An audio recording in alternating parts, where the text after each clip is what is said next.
పిల్లలు బడికి వెళ్ళకుండా పనికి వెళ్తే వాళ్ళ మానసిక పరిస్థితి ఎలా ఉంటుందో ఈ పాట ఉద్దేశం. అమ్మ నేను ఆగమైతి అక్షరాలు రెండు నేర్వక, అద్దుకుల బతుకుమారే దారి తెల్వక,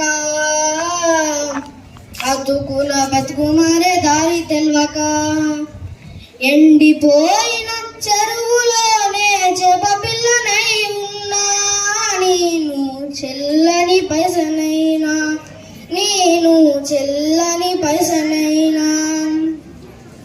అమ్మ నేను ఆగమైతి అక్షరాలు రెండు నేర్వక, అతుకుల బతుకుమారే దారి తెల్వక, అతుకుల బతుకుమారే దారి తెల్వక.